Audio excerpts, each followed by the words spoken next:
Well, good afternoon. Good afternoon. Welcome to another of our Webinar Wednesdays hosted by the Cal State Bakersfield Small Business Development Center. This is webinar number 285 on July 26, 2023. Thank you for joining us. Got a great presentation today. Got a great program to talk about, some updates everywhere to be found. So let's get going. Okay. July is flying through. Our last webinar in July. It's what's up today on July 26th, 2023. Well, this just in, a little bit of breaking news. Didn't surprise a lot of people. Probably not even our resident economist, but the Federal Reserve did bump interest rates by 0.25% to the highest level in 22 years. Yes, you got to go back to about the turn of this century to find interest rates that were higher. The Fed is non-committal on raising rates, but they raised that 0.25% rate, raised the discount rate, as it's called. And it is a discount. We'd all like that rate if we could get it to about 5.5%, 5.75%. So how that equates out to a lot of the borrowing programs that we deal with. For example, that would mean the prime rate is increased now to 8.5%. And generally on our SBA loans, where we work with clients to get access to capital, SBA lending generally is about 2.5 to 2.75 points over the prime rate. So you're looking at about 11 or 11.25%. Yes, those are the highest rates in 22 years, 11.25% for SBA capital. It is what the Fed has in mind to slow the economy down, less borrowing, less development, less of a hot economy. But who knows? Maybe that is something we hear from the doctor today. HR help? Well, if you're in California, there's a good chance you need some human resource help. And it's just a hotline today. And we'll go through the hotline. You've heard us talk about it probably for about the last 3 months or so. We have been touting the HR hotline, have had some great reviews from some of our clients we work with, some of our other businesses that have told us that they have used the hotline to great success. We've edited it, of course, and now we have representatives from the HR hotline on to present today. Our Economic Corner, our regular feature that we have weekly, Economic Corner, and also our Capital Quarter. Today, we have the Economic Corner has the doctor. The doctor is in the house, and he'll be talking about entertainment and a lot of the unique things happening in entertainment that affect, maybe not the general economy, but affect, I think, everybody's economic well-being, from the cost that we pay for entertainment, from TV to movies, and that all might be changing. So we'll hear from the doctor on talking entertainment today. Our disaster relief for physical damage was extended. Last week, we weren't sure if it was going to be moved from last Thursday, but it was, and actually extended for physical damage from the storm-related activity in both February and March of earlier this year. Everything from floods and winds and snows, you name it. We saw a lot of damage, physical damage. And then also the economic injury disaster loans are still available. Those will be available till January. And those affect people that might not have had the physical damage, but their business has been damaged from an economic perspective. And they can actually apply for those type of loans for as little as 3.75%. Yeah, 3.75% compared to the regular SBA funding of about 11.25%. Ooh, big difference in payback. So the physical damage, we'll briefly touch on that today. Also, our Capital Quarter will focus on our city grant program that opened up earlier this month, a couple of weeks ago. We'll talk about some of the processes going on and how you could possibly access some of the $1.5 million in entrepreneurship grants through the city of Bakersfield. And also, I'll probably talk again about the EIDL program because I do that. So we'll also look at our toolbox today. And as always, we'll take your questions. Go to the Q&A box at the toolbar that you have. We will take your questions after the presentations. We have our chat box that is open, and it is going to be open. Maureen will be putting in a lot of information, as will other people. That will be resources for you to grab from today's webinars as we get going. So on with our poll. And HR being an issue today, decided to go with a different type of poll question. And our poll question number one, these are going to be two poll questions about Amazon. You know, at one time they might have been a small business, but it was so long ago. So Amazon recently, or over the last year, reduced their workforce. How many did they reduce it by? Was it 10,000, 27,000, 64,000, or did they actually add to their workforce? So Amazon has made some cuts, and did they cut 10,000, 27, or 64,000 people, or do you think they possibly could have added? Seems like a lot of the technology and a lot of the places where we're seeing cuts in the workforce are from larger businesses rather than smaller businesses. And we're starting to see, you know, where those cuts are coming from, and numbers are starting to come out. So we do have 47% of you that have participated in our first poll question today, and it is about Amazon and how many workers they have literally fired over the last year. Is it 10,000, 27,000, 64,000, or they've added employees? Okay, we do have 52% participating so far, and I'm going to give you one last moment to put in your particular guess. If not, we're going to end the poll. And in the poll with 52% of you participating, and then we'll share the results, and we'll see that 50% of you say it was $27,000, and 50% of you are correct. It is 27,000 individuals that they've laid off or fired over the last year. 10,000 was the response of 30% of you, and then 10% each thought it was the $64,000 question, or they had actually added. So thank you for that. We will stop sharing that particular poll question, and we will go to the second question, which is also Amazon related. So looking at our second poll question, a little bit different. It's a little bit different, and what it is a new policy that Amazon has that they have been in the news about over the last week or so about returning to the office. Now, we're not talking about their delivery people, their warehouse people, but a lot of their office people have been working remotely and continue to work remote. So our question to you is that Amazon has a leadership principle that's called disagree and commit. What are employees jokingly calling this mandate to return to the office? Is it disagree and commute, or there goes the beach? So Amazon's leadership principle, disagree and commit, is it being changed by some of the employees jokingly to disagree and commute? Or is it simply, there goes the beach? Okay, so a few jabs at Amazon today. You know, it happens. So we do have already 58% of you participating to the jokingly, what jokingly employees are calling Amazon's mandate to soon return to an office. Is it disagree and commute, or there goes the beach? Okay, so 58%, I'll take that number and in the poll and share the results with you. And as you see, look at that. 70% of you say disagree and commute, which is correct.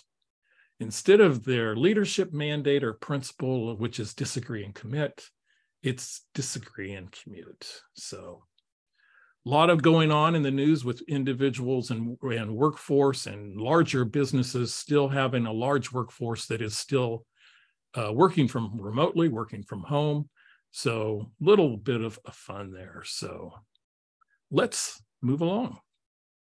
So on the winter storm damage, we had talked a little bit about this, and this is some of the numbers that have have been recently released. SBA has provided over 700 loans with over 30 million in relief. That is in not only in property damage, but also some economic injury. Most of the damage loans that are coming in right now are from actual property damage. So I'd imagine most of that to be that. Again, if you had property damage, your application deadline has been extended to September 1st. The EIDL loans, yes, the EIDL loans, if they're 3.75%, not 11.25%. Deadline for that is January 3rd. And again, the EIDL loans are generally for those that have suffered an economic loss. We saw the COVID EIDL, but there could be businesses that are impacted with their customers, with their supply chain, et cetera, that have caused them an economic injury because of the storms. And that is running until January 3rd of 2024. And so if you need, survival, business survival from that, please look into those that can actually be used for those particular purpose. And if you're looking at that EIDL, such as the COVID EIDL that was so popular just a few years ago, things you need to know about your EIDL loans is they can be assumed. They can be, of course, that's subject to prior SBA approval. So if you're selling assets on your EIDL, you already have one, they can be assumed, but also look into, other aspects of it and remain in good standing on your particular economic injury disaster loan. So of the two disasters, the one that we talk most about is the one on the right, which started on February 21st and continues. And you'll see that SBA and FEMA and other organizations are doing a lot of things in this particular area. We had USDA on there. They have programs as well, but there's business loans. There's the economic injury loans. There's loans to improve your home for homeowners. It's really the only SBA program that really extends out to residents or individuals rather than businesses or business owners. And there's also programs for renters and homeowners alike. And one of the real programs that we're going to be talking a little bit about down the road is the mitigation factor, is they actually have money that can be loaned for mitigation purposes. So if you have property that has, flooded on a regular basis, we'll say every 20 years, whenever there seems to be an issue or anything that you want to mitigate in the future so you don't have these particular losses, the mitigation program can give you very low interest rate loans and get rid of this problem once and for all. And this is going to be my defining photo for the storm damage, which is now the White Wolf Ranger Station. And yes, that's a lot of snow. I believe it was from April in an area that probably receives upwards of about 40 feet and probably had maybe 50,000 feet at the 8,000 foot elevation in Yosemite National Park. So let's actually move along. And before we get into the Entrepreneurship Grant Program, let's bring in our resident economist, Dr. Mark Evans. And Dr. Evans has told for over 40 years as an economist. He is an emeritus professor from CSU Bakersfield. Dr. Evans, come in and go ahead and let's have you share your screen and give us your particular update for this period.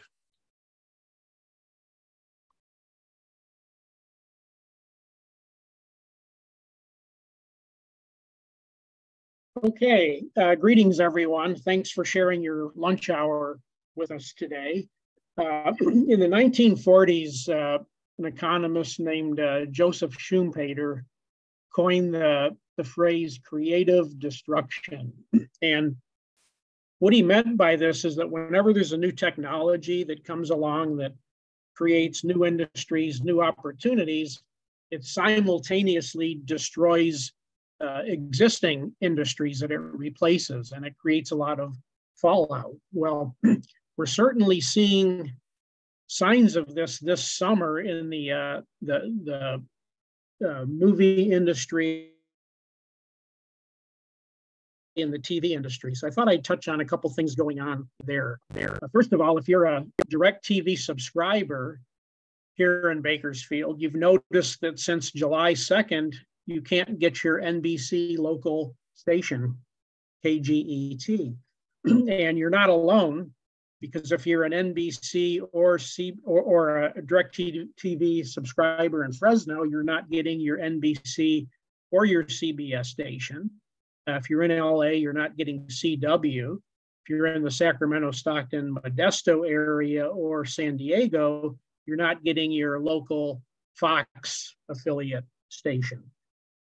Well, this is all because there's a blackout between Nexstar Media Group and DirecTV. So let's look at what's happened to viewing time over the last decade, how dramatically it's changed. And in 10 years ago, 89% of our viewing time was over antennas, local broadcasts, or over the cable company getting cable TV. Streaming was about 2.5% of viewing time. And what's happened over the last 10 years, as you can see, is a dramatic change, shift from local broadcasting, cable viewing to on-demand streaming services. From a revenue point of view, if you combine the local broadcast and cable industries, there's been a $67 billion decrease in revenue on an inflation-adjusted basis. That represents 50% of what their revenue was. So obviously what you would expect then is consolidation in the local broadcasting industry to really create some countervailing power in terms of negotiating with the major streaming companies. Here I've listed the 5 local stations in Bakersfield, and you see that every one of them, CBS, NBC, ABC, Fox, and the Spanish networks are owned by parent companies that have anywhere from 45 markets, 65 TV stations to well over 100 markets and 200 stations and multiple regional sports networks. So there's been a lot of consolidation. In 1966, the FCC began loosening ownership rules. And in 2021, the Supreme Court affirmed that this loosening of ownership rules and increasing concentration was constitutional. Let's go back a little bit. So what we're seeing here is there's probably, maybe the best way to think about it is there's more and more equality in terms of bargaining power over a shrinking pie. Okay. Then we have the Writers, Actors Alliance for Movie Pictures strike. Film and TV writers went on strike May 3rd. The actors joined them on July 13th. It kind of reminds us of the 1960 joint strike when Ronald Reagan was president of the Actors Union. 1960s, when that particular strike led to the first residuals received by writers and actors from local stations for reruns, as well as cable companies. So what do the strikers want? Well, everybody wants a pay increase, so that's definitely part of it. There's more and more concern over artificial intelligence informed consent, especially the possibility of actor likenesses, as well as just creating scripts using artificial intelligence. In terms of the residuals formulas for streaming, well, they're screaming about the current streaming formulas, I guess. They're not on a par per program with what they receive in terms of the local TV and the cable residual formulas. Now, there's been a large increase in the number of programs created over the last decade. So in the aggregate, residuals are up, but on a but that's unsustainable because it's on a per program basis. They're much diminished, and the number of programs we're now creating is unsustainable. The current formula ignores a success factor. So if you're a writer or actor in what becomes a really successful often downloaded program, you get no more than if you were wrote or acted in something that was a complete dud. And then I think the big picture is that production companies, they bargain with distribution companies, come up with revenue sharing agreements or agreements on what the revenue is going to be in exchange for the distribution property right. But there's really no linkage between these negotiations between production companies and distribution companies and the other set of agreements between production companies, actors, and writers. So I guess what I envision in the future is probably some sort of revenue sharing formula where there's a tie between these two, possibly. And here you see again, in terms of the production or content companies, dramatic decreases in revenues over the last decade in terms of home videos. I mean, we just don't go to the store and rent Blu-rays anymore, and movie theaters, but an over 900% increase in the revenue from streaming services. However, this was off of a minuscule base, okay? And secondly, it's simply unsustainable, because what's happened is while revenues are up dramatically, costs are up by even more in terms of creating this new content. Everybody's scrambling to create their own content that they can offer on demand, and there's been overexpansion. So what you see is between 2019 and 2021, there was about a 23% decrease in production orders for adult series. And then from 21 to 22, there was an additional 24% decrease. So over 3 years, we've seen about a 40% decrease in orders for adult series. Simultaneously, companies such as Sony and Netflix are now doing roughly 50% of their production overseas. So what you see on the right here is that while the S&P 500's gone up 127% over 8 years, these traditional media companies are flat because they're simply not making any profit despite the huge increase in content. Now, what I would expect to see going forward would be, I don't see good times for the writers and actors, I think, because while I think they're likely to get an increase in compensation for residuals on a per program basis, the number of programs being created is going to go down dramatically. And in the long run, you're going to see consolidation between the production companies that could further increase opportunity. Wow, some changing times ahead in entertainment, Doctor. So, yes, yeah. So we have these strikes going on, but also there's a huge problem with streaming services because there's so much competition going on. You showed the revenues, but the actual amount of net income on those companies hasn't been there. They've had losses. So then you also go to cable and direct TV satellite services, and they've had losses.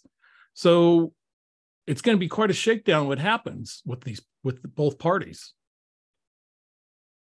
I think across the board, there's got to be probably more vertical integration where you have mergers that are combining upstream and downstream, and then as well as just some exits through bankruptcy. And then because there's basically as sophisticated as the industries are, there's a lot of pieces of them where entry's really not that difficult. So there's just a lot of players, and it'll be, it's just like the airline industry, years ago. There's going to be some consolidation, I think. So what's your prediction on the strike? How long will it last? Well, I'm gonna remember something you said to me yesterday, which was, no one will really take it seriously until, no, you were talking about the first one. The blackout, I think, is going to last until football season, and then people are going to get real angry. The strike, I think it could go 6 months or so. But again, usually the ideal time to have a strike is when the company you're or the industry you're striking against is really booming. You're costing them a lot by withholding production or services, but they're not in a very good position right now. Some definitely challenging times for both parties. Thank you, Doctor, for your insights. I'll see you in a few. Thanks for having me. Okay, so the Entrepreneurship Grant Program from the city of Bakersfield, some of the basic requirements in the process. This is the grant program that has grants for $5, $10, and up to $40,000 for a very few selected individuals. You can sign up at the SBDC. There's our phone number listed, 661-654-2856. You can go to our website and sign up for services. And then what we can do is after you have become an SBDC client, we will actually determine eligibility with you. We will look at the census tracts, the income tables, and other qualifiers for this particular grant program. We'll assign you an advisor for the required one-on-one consulting. Also a requirement of this program, if you are eligible, is a business plan and a business plan assistance also. And then we will enroll and take and have you complete a training class. The training class we've talked about, two different ones that are going to be offered on demand, a lot of flexibility. One will be a food management business, which will benefit those that are in restaurants, caterers, and mobile food businesses. And also we'll do a general business class. Both of those will be starting in a few weeks. Then you will sit down and we can work with you on applying for the grant after you've met these requirements. This is going to be, somewhat of a lengthy process. It's not going to be, sign up and where's my 10 grand. It's going to be a process to where you need to get the requirements in. You need to, first of all, qualify based on your income or where your business is located by census tract. And it is going to take time. But at the SBDC, we have people that are dedicated to help you. So you can call and find out for more information on the particular program. There's the Foodservice Management Program. I think it's going to be excellent. And I really think it's, in many cases, people will find it more valuable than their $10,000 grant they get. Getting those fundamentals for food service management and learning some of the techniques in making profitable food businesses. Overall, there's $1.5 million available for 163 businesses. They have to be located in the city limits. And we talked a little bit about the training camp and some of the other requirements. If you're wondering if you are eligible, you can go to our YouTube channel, and we have this particular program, a little 22-minute video that was shot by Natisha T. Johnson and myself on really detailing the eligibility requirements. So you can go to our YouTube channel for that. There's a number of ways that you can qualify. You can qualify by being in the census tract. There's a couple of income tables if you are low to moderate income, or if you meet the eligibility requirements by actually qualifying for any of the following programs listed here. What are some of the tools that are available? You see some of the tools that are in our toolbox. We have our live plan planning software. We have a demographic information clearinghouse that we can access for your particular business, SBDC Net. You know of our YouTube channel. We're going to talk about it right now. It has the new Bakersfield Grant Eligibility Program. So there you can go there and see right there, the second one. 347 subscribers. Go to our YouTube channel and subscribe. All of our videos, our weekly webinars are in there, or most of them over the last several years. All said, 237 videos. So 237 videos that are there. You've seen this slide a lot. Now you're going to get the live presentation from the HR resource for business, the hotline, and there's your hotline number, or one of the hotline numbers that you can call. It's the one we've been promoting.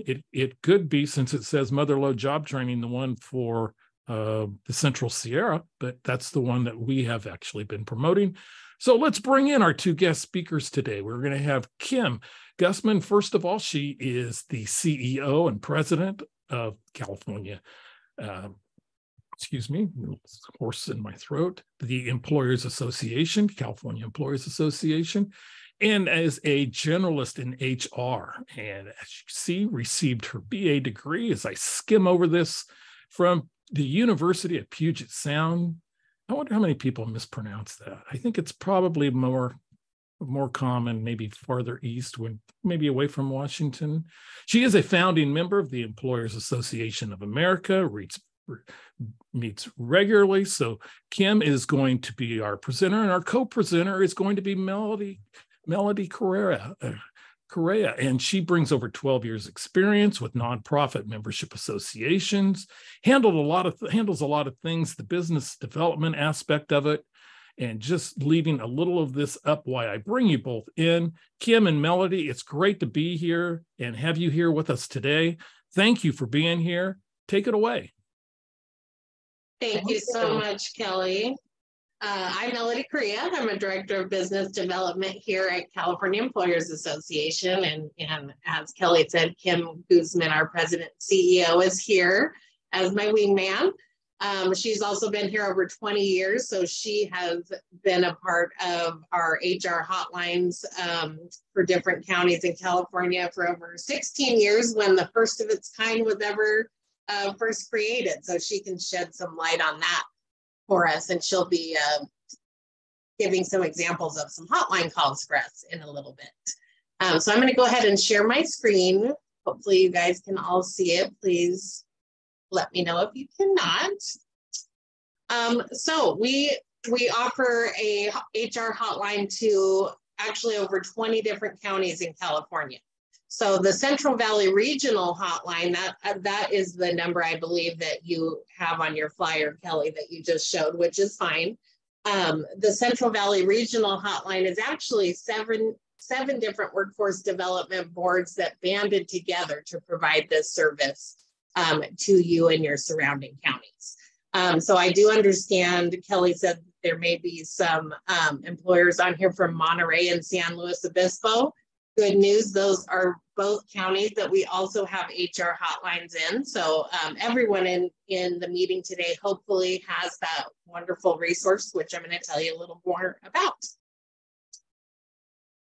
So CEA, what do we do? So of course, aside from running these HR hotlines and providing compliance advice for any of your HR questions, CEA does a lot of other things for businesses. So we do compliance training, leadership training, we help with recruiting services, coaching, workplace investigations. If it's something you need for your business, chances are we probably do it. So if you ever need any assistance with any of those things, your employee handbooks, there's lots of benefits to becoming a member. So of course you get the free member benefit of being able to call our hotline, which our members can do, but your counties have provided that for you as a free resource.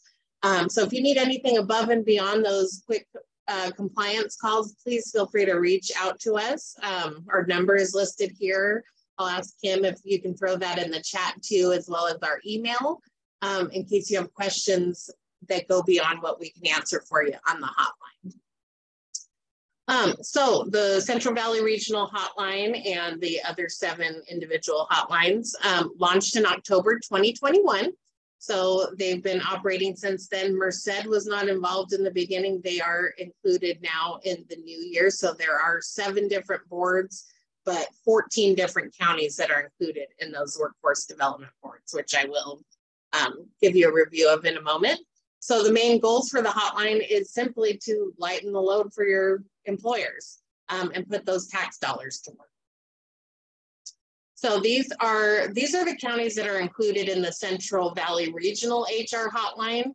I believe Maureen is also going to put the separate hotline numbers for Monterey and San Luis Obispo in the chat for you in case you're in one of those counties. If you're in a county that's not one of these, feel free to email us and see if we do have a hotline for the county you're in. So of course, I know most of you are in Mono, Kern, and Inyo. So this is just kind of the employer counts in each of those counties. So as far as our last estimate from the census, we are serving and open to 86,733 different employers in those counties. So any of your employers can call with HR compliance questions. So we're currently starting our 3rd year in this hotline agreement, which is at least going to go through June 30th, 2024, and we hope it'll stay after that. So basically, you have the 7 individual hotlines for the different counties, that 1 regional hotline, in case you're not sure which individual hotline to call. And we also provide 12 different webinars. So there's a monthly webinar promoted or sponsored by the Central Valley Regional Hotline. You can find those on our website under virtual events, private events. See, any of those Central Valley employer webinars are free to you in any of those counties. So, and Kim, if you want to throw that link to the virtual events in the chat as well. But hopefully your counties are also sending you marketing information as they all do their own marketing. So if you have questions about that, you haven't seen any webinar information and you're curious about it, please feel free to email or call us as well. So yeah, these are the flyers that you've probably seen. So as you can see, we have one in Spanish as well. So we do have several Spanish-speaking advisors here at CEA. So we're happy to take calls from Spanish-speaking business owners as well. And here's just a couple samples of some webinars that we've done in 2023 so far. So we provide all of the marketing materials as well to the different workforce development boards, and they pass those out for us. So hopefully you're seeing this material already and you've been able to attend some of these events. If not, please join us. So these are the topics that we've covered so far in 2023 with the Central Valley Hotline. As you can see, we go anywhere from compliance topics like your general labor law update, which you can see is very popular, which we usually do around the beginning of the year. But we also do some leadership and soft skill trainings like attitudes in the workplace, which we're hearing a lot of employee relations calls on the HR hotline. So definitely keep an eye out for that. And this is the process. So you call the HR hotline number for your county. You'll pretty much always get a live person that answers the phone unless we've got a bunch of calls coming in. You can leave a voicemail. If we can't directly transfer your call to an HR advisor, we'll put you in the queue. We ask that you give us up to 2 hours to return your call, but I can tell you it's usually much quicker than that. And you're usually going to get a live person to answer your question within a half an hour or so. But please keep in mind during busy times like things like, you know, a global pandemic, obviously our phones were ringing off the hook. So please bear with us if you don't get through immediately. So I'm actually going to pass it over to Kim now. She has a little more experience with these hotline calls than I do, and she's going to talk about some sample calls that we get. Thanks, Melody. Thanks for letting us be here today, SBDC team. You guys do great work, and I love these webinars. So we appreciate being able to talk about how we are lightening employers' loads and putting taxpayer dollars to work. And one of the things we get a lot of questions about wage and hour. And that means questions about breaks, lunches, overtime laws, things of that nature.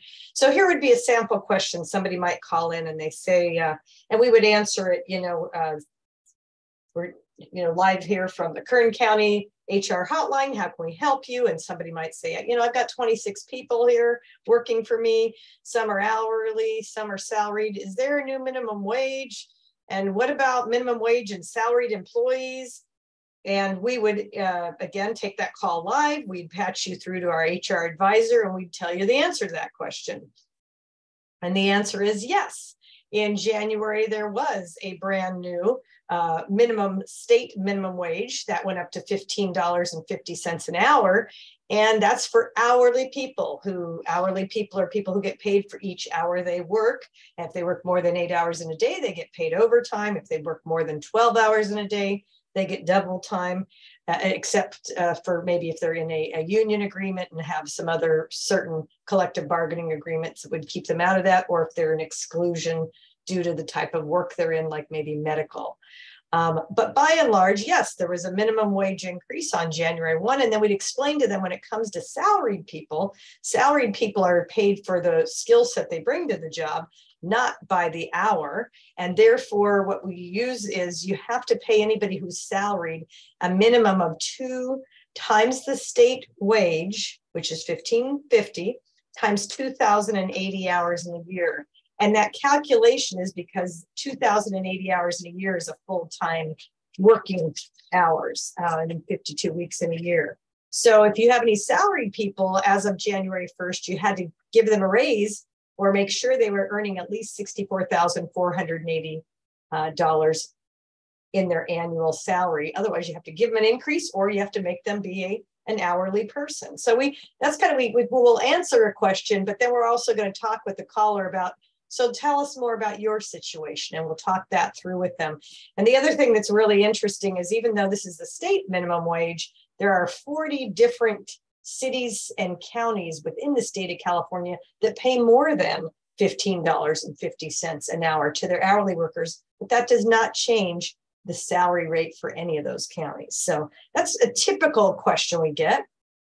Another question we get is a lot about pregnancy leave, because obviously somebody gets pregnant, they leave your employee temporarily, they're going to come back. Is how much time can they have off? Can I tell them they can only take off a month and come back? And the answer to that would be no, you can't, because we do in the state of California have the California Family Rights Act, which entitles any employee who is pregnant to up to 12 weeks of unpaid leave. So that's the other thing, is sometimes employers get concerned, like, well, I have to let this person be off for 3 months. And then if they have pregnancy leave, that's another 88 days. And so somebody could actually be off for 7 months at a time if they're pregnant in the state of California, just so you know. But you, the employer, don't have to pay them for that time. You do have to give them benefits and continue their benefits. You do have to protect their job, but you do not have to pay them a paycheck while they're gone, unless you choose to do that. So we try and explain, you know, what the law, what the question, answer the question, and then explain deeper into the law and really have a conversation with any business owner, manager, or leader who calls in. Okay, thank you so much, Kim. Kelly, you had an interesting question before us, before the webinar started. If you want to ask your question, if anyone else has any questions about the kind of calls we get or things you can call about, please feel free to put that in the Q&A or the chat box as well. Yeah, great opportunity now to get your questions answered. So we do have the Q&A box. So while we're waiting for it to start filling up, so to speak, first of all, my first question would be just what are some of the common issues that California employers are not in compliant? I understand that it's such a burdensome California labor law, and there's so many things when you get into different sectors, but are there some issues that kind of stand out for you that employers are not in compliant with? I think one of the areas that gives employers the most concern, or just really is a head scratcher for them, are leaves of absence. There are so many different leave of absence laws, from being, giving somebody time off for their children at school. There's an actual law around that, or time for bereavement, or time off for jury duty, or time off for pregnancy, or an on-the-job injury, or an off-the-job injury. There's over 24 different leave laws in California. So that one is really a good one for employers to pick up and say, so-and-so asked me for time off, and I just want to check and get all the information about that before I tell them whether they can or they can't have it. So my advice to employers is, when an employee walks into your office and says, hey, I need a leave of absence because of A, B, or C, you say, okay, tell me all about it. You take down all the information. You say, thank you very much. I'll get back to you and let you know what all the eligibility requirements are and all of your rights, as well as the employer's rights. And that buys you a little time to kind of give us a call. We can help walk you through that situation, tell you all the rights the employee has, but also all the rights the employer has as well. Yeah, sometimes we forget about the employer has rights too. Mm-hmm. That's who we're here to support, the employers. So in my example of Amazon canning 27,000 employees, now the good news is you probably don't have somebody call you that says, hey, I want to fire 27,000 employees. But they might want to say, I need to cut my labor force by 2 or 3 people. Are there some common guidelines or things that you can tell employers that would help them in dismissing employees? Yes, there's a whole list of, we have a nice little toolkit that we can give to people and help them with all the forms that are required when you end an employment. A lot of people think I can just end somebody's employment, but there's actually, you have to give them a change in relationship notice, which they can then give to EDD to tell that says, why are you letting me go? Is it a downturn in the business? Are you laying me off? Are you firing me because I failed to, follow a company policy? Am I rehirable? Am I not rehirable? So there's that form. There's also a pamphlet that you need to give an employee when they leave, a 4-year benefit in pamphlet, which again is about unemployment and how to file for that. What about vacation time? Do I have to pay out paid sick leave?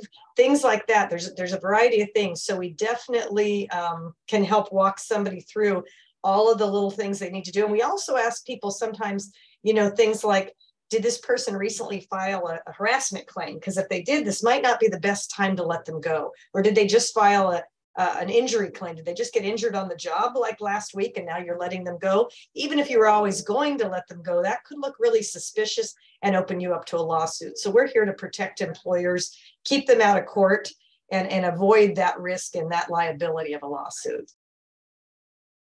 Okay, we got a couple questions.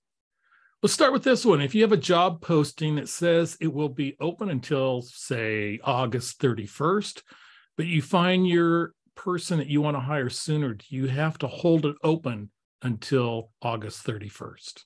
That's a great question. And I appreciate that person added more around. If it's a government job, if it was a union thing, yes, there'd be a lot more little red tape around that. But if it's just you're an employer, you got 20, 30, 40 employees, you're a private employer, you don't have a union, and you make that declaration and then you change your mind, that's okay. There's no law that says you have to stick with that. So that would be okay to change your mind. And if somebody calls in, you can say, you know what, the company's gone in a different direction. We made another decision, and we need to pull down that job posting. You need to look at fairness though, and say, hey, does it make sense? Again, if it was an internal thing and you didn't allow enough people internally to apply, there could look like there's a little bit of favoritism or discrimination on who you hired. So we would just talk with you about, there's not a law against it, but sometimes if there's not a law against it, you still want to look at how the optics might appear and what the right way to go is. So we talk to you not only about legally, but just also about what you're trying to get at or what you decided. But a lot of times employers have more rights than they realize. And this would be one where you could say, we changed our mind. Yeah, it's always good getting somebody in early. Hire away.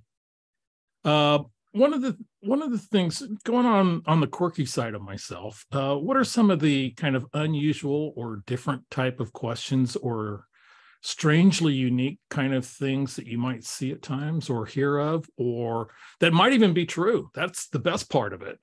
For most of it, it sounds like it's crazy, but it's actually maybe something that they need to find out that actually is true.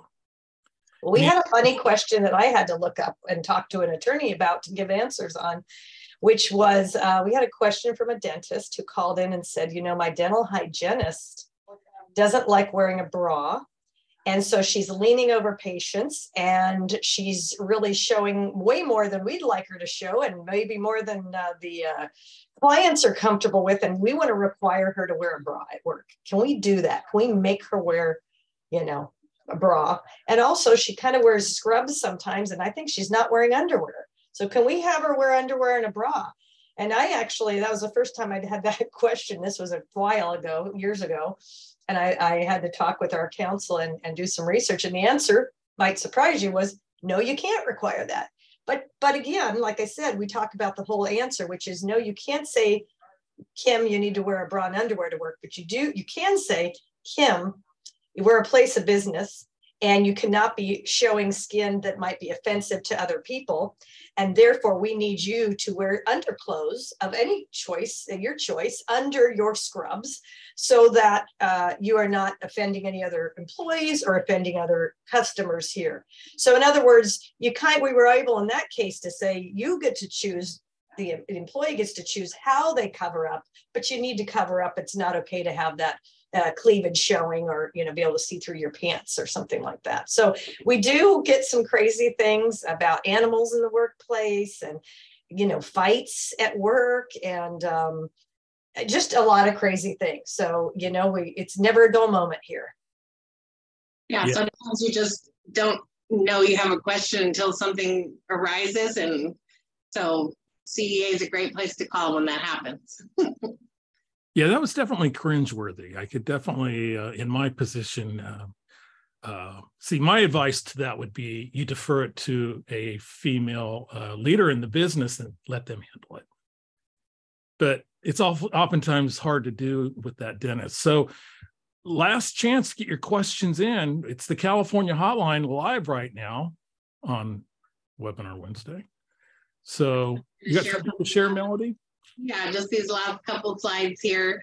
So just to make you aware of how many employers we are actually touching over the last year of the July through June fiscal year. We had 207 phone calls from employers in those Central Valley regional counties, and 832 webinar registrations. So over 1,000 meaningful connections to the employers in that county, just on that one hotline from us. And then I just wanted to share this again, share this slide if you want to jot down your appropriate HR hotline number. If you call one that's not correct, we'll still get you to the right place. So, but just for reporting purposes, we do try to have you call in on the number that is connected to your county. And then one other thing I'd love to share, since we have a few minutes, if that's okay, is our website. So there's a lot of things on CEA's website that are available to you, even if you're not a CEA member. So I just wanted to share that with you really quick. I'm moving slow over here. Okay, so employers.org.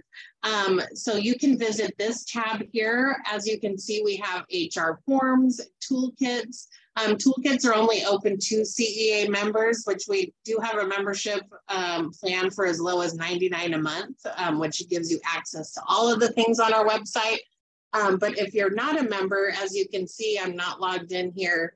I can still click on HR forms, and a lot of these are still clickable links. So please feel free. I'll just use this category here, leave that blank so you can kind of see the different forms that we have here broken out. So if it's blue, that means it's open to you as a non-member too. If it's black, that is a members only download there. So please, feel free to visit our website and use some of these great resources that we've got for you.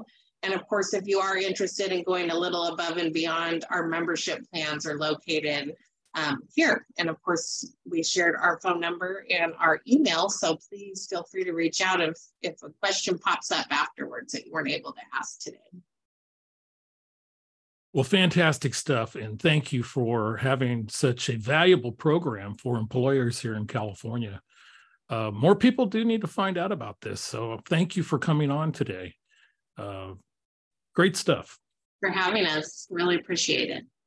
I do need that updated slide, though, that showed by county which telephone, since I do have an older slide, and will continue to promote this service. It's such a valuable tool.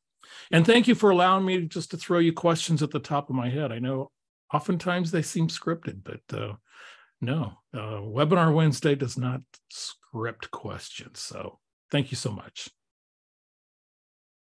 Okay, well, that wraps up webinar number 285. We will be back next Wednesday. Big thanks to Kim Gusman and to Melody Correia and to the California Employers Association. Call their hotline anytime. We know you're going to have employer problems, employee problems, all of those above. So thank you so much, ladies. We will be back next week. See everybody then. Thank you. Have a great week.